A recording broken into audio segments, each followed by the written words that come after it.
Good morning, good afternoon, and good evening. Accept my greetings at whichever time of the day you are listening. We are at the end episode for this audipod to move my cheese. I hope you guys are utilizing the learnings of Haw in this story. In the last audipod, Haw also summarized it for our better understanding, but it would be more easier if we could go through the whole story. Haw realized how far he had come since he had been with him in Cheese Station C. But he knew it would be easy for him to slip back if he got too comfortable. So each day he inspected Cheese Station N to see what the condition of his cheese was. But this time he was going to do whatever he could do to avoid being surprised by unexpected change. While Haw still had a great supply of cheese, he often went out into the maze and explored new areas to stay in touch with what was happening around him. He knew it was safer to be aware of his real choices than to isolate himself in his comfort zone. Then Haw heard what he thought was the sound of movement out in the maze. As the noise grew louder, he realized that someone was coming. Could it be that Hem was arriving? Was he about to turn the corner? Haw said a little prayer and hoped, as he had many times before, that maybe at last his friend was finally able to join him. So what do you think, guys? Would it be Hem or somebody else? Let me know in the comments. Will it be the end, or is it a new beginning? Think about it. When Mikhail finished telling the story, he looked around the room and saw his former classmates smiling at him. Several thanked him and said they got a good deal out of the story. Nathan asked the group, "What would you think of getting together later and maybe discussing it?" Most of them said they would like to talk about it, and so they arranged to meet later for a drink before dinner. That evening, as they gathered in a hotel lounge, they began to kid each other about finding their cheese and seeing themselves in the maze. Then Angela asked the group, good-naturedly, "So who were you in the story? Sniff, Scurry, Hem, or Haw?"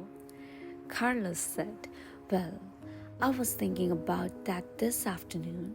I clearly remember a time before I had my sporting goods business when I had a rough encounter with change. I wasn't Sniff. I didn't sniff out the situation and see the change early, and I certainly wasn't Scurry. I didn't go into action immediately. I was more like Hem, who wanted to stay in the familiar territory. The truth is, I didn't want to deal with the change. I didn't even want to see it."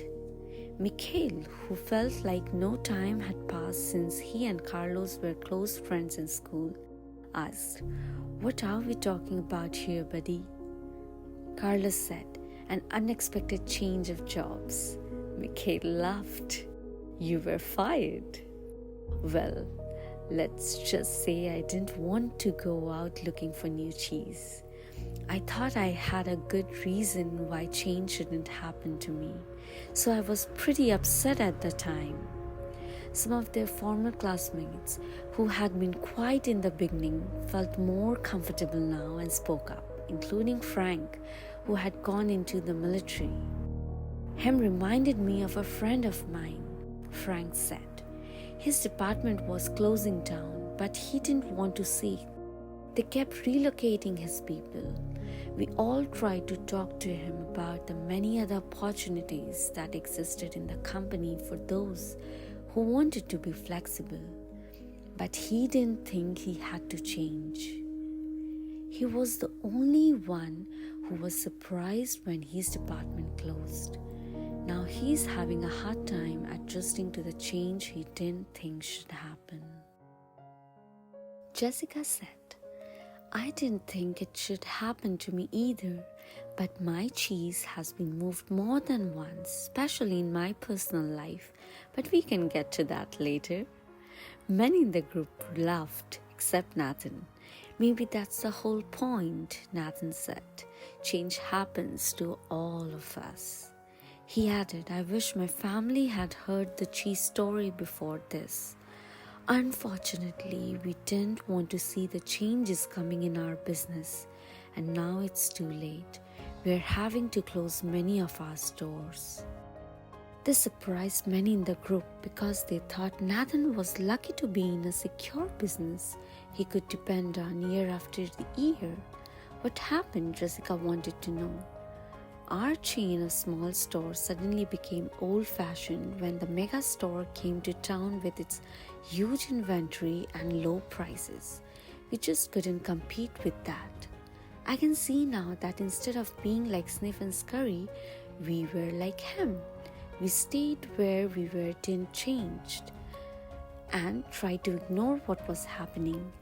And now we are in trouble. We could have taken a couple of lessons from her because we certainly couldn't laugh at ourselves and change what we were doing. Laura, who had become a successful businesswoman, had been listening but had said very little until now. I thought about the story this afternoon too, she said. I wondered how I could be more like her and see what I'm doing wrong, laugh at myself, change and do better. She said, I'm curious how many here are afraid of change. So I asked my audience as well, how many of us are afraid of change? Let me know this too. No one responded, so she suggested, how about a show of hands? Only one hand went up. Well, it looks like we have got one honest person in this group, she said, and then continued, maybe you'll like this next question better. How many here think other people are afraid of change?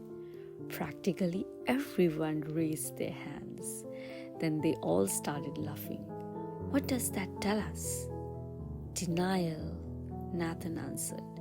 Sure, sometimes we are not even aware that we are afraid. I know I wasn't when I first heard this story, Mikhail said. I love the question, what would you do if you weren't afraid?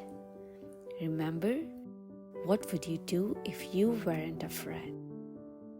So I want to ask everyone out there listening the story, what would you do if you weren't afraid? So with this, I end this audio pod as well as this story sequence. I hope everyone enjoyed listening to this new series of Who Moved My Cheese? And let me also know in the comments which of the story you would like to hear next, which are your favorites, and which one you would like to hear the summary of it. I would love to read it and make a summary for you guys. Thank you so much for listening, and I'll see you in the next audio pod. Till then, have a good day. Bye-bye.